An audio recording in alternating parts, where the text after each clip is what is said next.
now we can alert text value.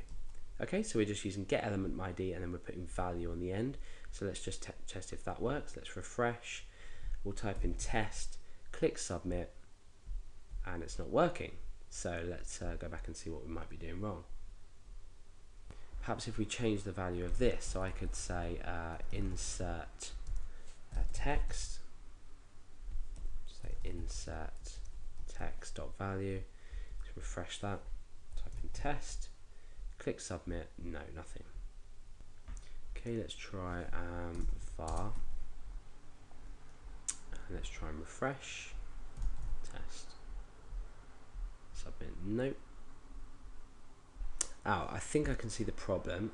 We need to change this to ID as opposed to name because we're getting element by ID. So let's change this back to text just to keep things simple. We can also change that back to text there, and we can remove that. We don't need to declare it as a variable. So let's try and refresh and see if this works. Hopefully it does, then we can proceed with our code. No, it hasn't. So let's just go back to how we were. So ID insert text and insert text. Okay, so let's come and refresh. Test. No.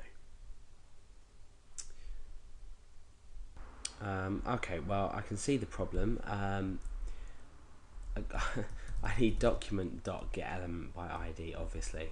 So now this is fixed. Let's go and preview this in our browser. So I'm going to type test in here, click on submit, and nothing's working. This is annoying. Insert text. Let's change this back to name because I think that might be the problem now. Let's refresh. Test. No. So document.getElementID.value, insert text. Name, get rid of that. And let's change. Let's see if that works.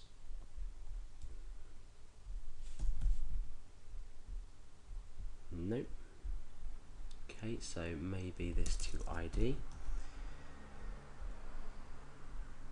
Let's refresh and A or W or something. Okay, so right.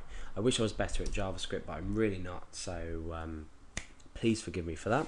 Okay, so there's probably lots of you screaming at the screen at that point, telling me what I was doing wrong. So now we've tested our value. We know how to get our value. Eventually, we've got this element by ID insert text. I'm actually going to change this back to text now because I'm going to keep things simple for the purposes of the tutorial. So again, whatever we type in here, we just display to the screen in the text box. For now, that's just for testing purposes. So let's get rid of that. After all that hard work, let's get rid of it. Okay, so now let's go into creating our Ajax itself. So the first thing we want to do is we want to say, let's come in here and say if window dot,